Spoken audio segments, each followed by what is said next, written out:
So for me, to vendors, it's invest in the education of your MSPs because they are the ones that are on the front lines. They're the ones talking to customers. They are the ones that understand the day-to-day of the businesses that grow our economy.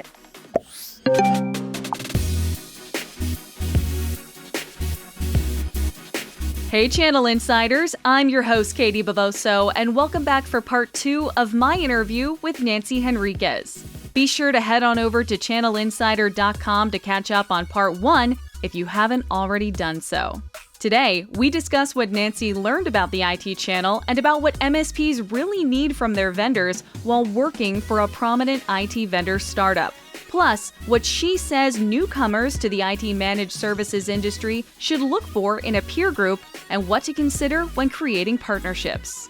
I want to kind of shift gears now and talk about where you've been for the more recent history of your career since selling your last MSP. You actually went to work for a vendor, an IT vendor in this space, which was interesting to me because now you're on the other side of the coin. Talk to me about what that journey was like for you in shifting to a vendor role and learning about what that side of the coin looked like. What did you see from that new perspective about your peers who were still working as MSPs? I guess talk to me about how you saw things differently. When I was leaving the MSP that acquired me, I really wanted to think about what is it that, as cliche as it may sound, I really was thinking about what is my purpose. I've heard so many times people come to me and say, well, are you going to start another MSP? And no, for me, I think that is a part of my history. And what I've realized is that I have so much experience doing that now, also running the MSP that acquired mine. And so at a larger scale. And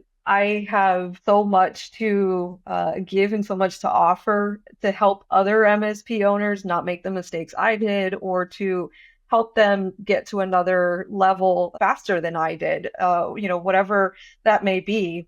I realized that that's what I really am passionate about, in a way, giving back to the community that got me to where I am. And so for me, the natural next step was, can I work with a vendor that is helping MSPs in their journeys for their businesses? And I got this opportunity to join a startup that was taking off in terms of the product that they are offering, but then also what they were doing for the community. And so it gave me a lot of insight into not only what is still needed within the MSP space and what is not being given, or, however that may be. What I realized was that there is still so much more support that is necessary to give MSPs, not only to the MSPs that have been in the industry, but there's a wave of new MSP owners, of technology professionals that are trying to also find a place within this community. And that for me was key to working with a vendor and seeing, like, I can see the other side and see how else can we help as a community. So it was a great opportunity. I was there for almost a year, built up a community there, and fantastic experience just being on the ground level with and talking to so many MSPs about their businesses and what their challenges are and what they need to help. You used the word community a few times there, and inside the channel, that's how I define it. It is a community, because especially since it's so niche and talking to people inside of this space seems to get you so close to so many people so quickly. It's easy to make friends. It's easy to have people who are like, I know a guy that can help out with this if I can't do it myself. And it's easy to call up people and ask for help or to provide business. So it is a community. With that said, is that something that when it comes, I'm thinking about peer groups and I'm thinking about the way vendors kind of approach enabling that community. Is there anything that vendors can take away from your experience on both ends of the table now that they should consider doing better or doing at all now that you've been able to have that experience? Yeah, I would say invest in their education and invest in and upskilling them. One thing that we all talk about is a shortage of talent. And as the world begins to quickly shift into AI and so many different aspects of technology, like there is no greater talent to invest in than the MSPs that are, for me, at least the heart of the businesses that are within our economy and our ecosystem. And so for me, to vendors, it's invest in the education of your MSPs because they are the ones that are on the front lines. They're the ones talking to customers. They are the ones that understand the day-to-day of the businesses that grow our economy. And so without them, we wouldn't be able to grow as much as we need to. And so upskilling and education, not just technical, but also how to run an efficient business, think those are all things that are needed, not just on the MSP side, but on the vendor side as well. And so if we can come together as a community, that's where I feel the most magic can come from, is supporting the frontline workers and making sure that they have all the resources that they need in order to be successful, not just, sell this product because this product is the answer. I've always talked about how a tool is a tool and it's the people behind it that make the difference. And so that's where the investments need to go. I could eat spaghetti with a hammer, but it's not the proper use for a hammer. So even though that's a tool, I'm not using it in a way that could help me. So I appreciate that perspective a lot. With that in mind, just let's do the inverse of that question, right?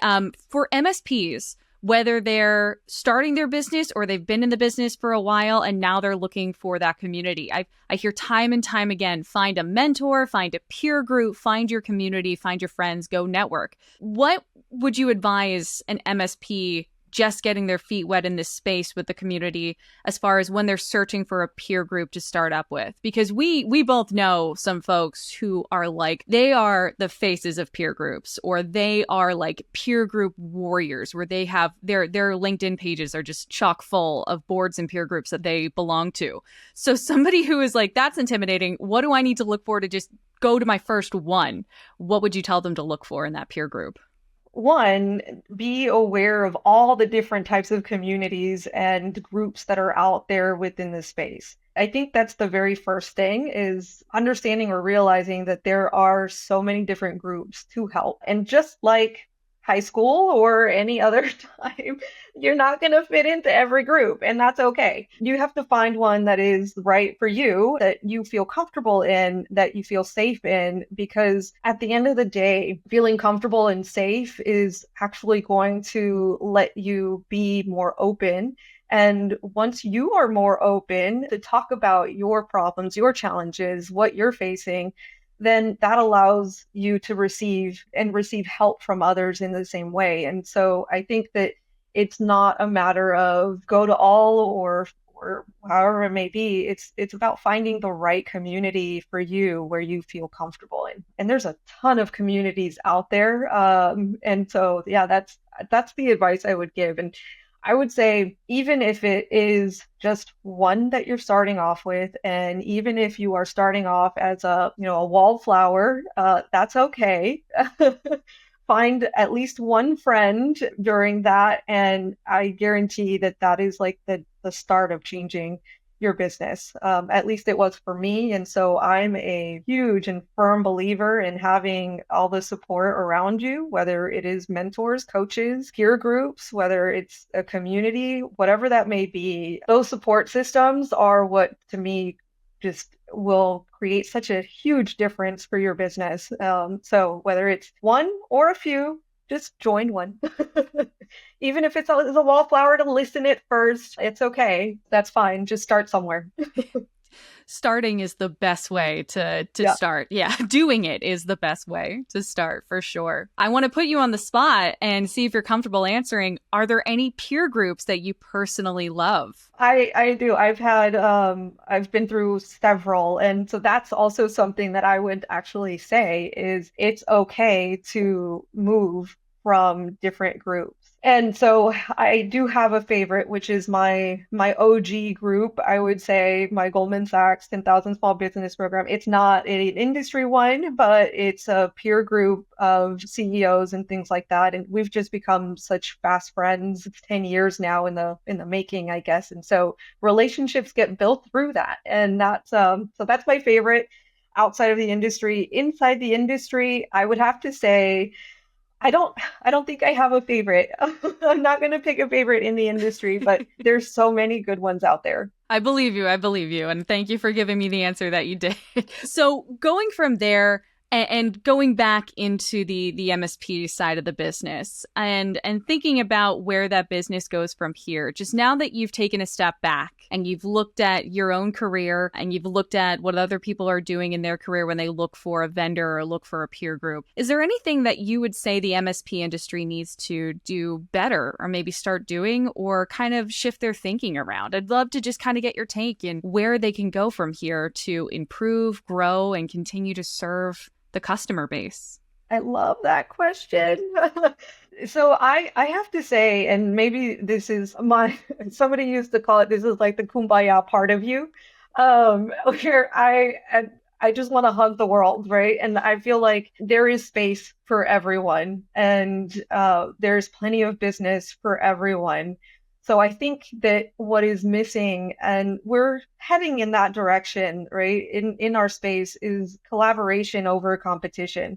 And that's something that, no matter what type of business you are, whether you're a vendor, whether you're an up and coming community, there's so many of us and we're all so different and unique that there is comfort in different ways, right? And so I would say that the more that we come together as a community, the stronger we become as an ecosystem. And so for me, it's not so much about like, oh, I'm not going to be a part of so and so's community because of whatever, or I'm not going to do business with so and so. It's more so of you have certain strengths and there's a specialness to whatever it is that you are doing that can add value for me in this way. And so I always say, like, if we all take a slice of the pie, then as a whole, we are better. And so to me, that's what it's all about.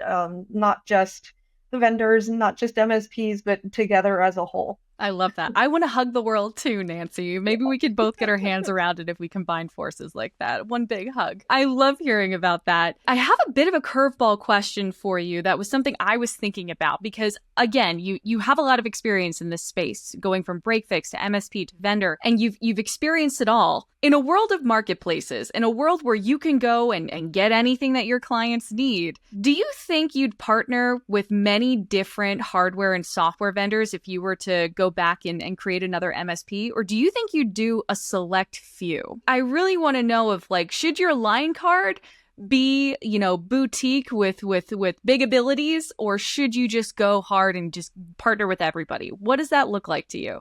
I think that it really depends on your customer, who you serve, and their customer, who they serve. And I think that the reason why is because not everyone is going to need everything. There's definitely the need for selection and having a due diligence process when it comes to selecting whatever partners that you're going to be working with. And so asking the right questions as if you were your customer, I think is the best place to start.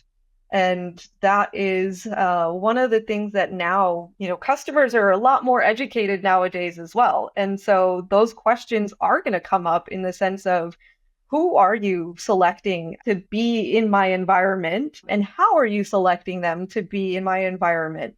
And so I would start with that in mind and have, I would even go as far as publishing my due diligence and how I select my partners. That way, there's also transparency across the board, and customers feel a lot more comfortable with that, and that you are competent enough to choose the right products and services for them to bring into their environments. So that's how I would start it nowadays, and that's something that I think that is needed across the board, not just as an MSP, but customers doing that for MSPs as they select their MSPs, and the same way that MSPs should do that to select their partners and who they allow within their space and their environment. Because at the end of the day, all of it influences how you then go about your business. So again, when vendors invest in their MSPs, MSPs can then bring that back and educate and provide a safe, secure environment for their customers. I think that's so important to consider. I think it's so important because we see marketplaces come on the scene, and in the beginning, people were worried that, does this mean customers can buy anything? Would they replace the managed service providers and the VARs out there? And in my mind, I'm like, worst case scenario, let them do it. Let them see how long it takes before they realize they don't know what they're doing or they're selecting things based on nothing. You need people who have relationships with these vendors, understand their technology and vouch for their technology and can manage that technology to be able to be a part of this system. I appreciate your perspective so much, Nancy. And I got to ask, what's next for you? Because you're in a fun kind of space right now where you get to call the shots and make a decision about your own journey. Are you comfortable sharing what might be next? Yeah, absolutely. So I have a couple projects that I am working on. One is I am in the process of writing a book. Basically a collection of stories from my experience, as well as other MSPs' experiences within the space. Ultimately, I want to write what could be a guide for someone that may not have formal education, business education, to be able to, start a business or grow a business, get a business to the point of sale, leveraging their community without having to have that type of education. That's one of the things that's in the works. And beyond that, I do have another project that I'm going to be kicking off here soon. And I can't give much details about that one yet, but definitely be on the lookout. I absolutely will be. Way to leave me on a cliffhanger. I'm so excited for your next role. Nancy, it's been incredible to talk to you and to get your perspectives. And thank you so much for your time today. If anybody would like to reach out to you to just talk to you the way that I did, but without a blinking red light, where can they go? And what would you advise them to do to be able to get in touch with you? Yeah, so LinkedIn, connect with me on LinkedIn. That is the best way. And then we can go from there.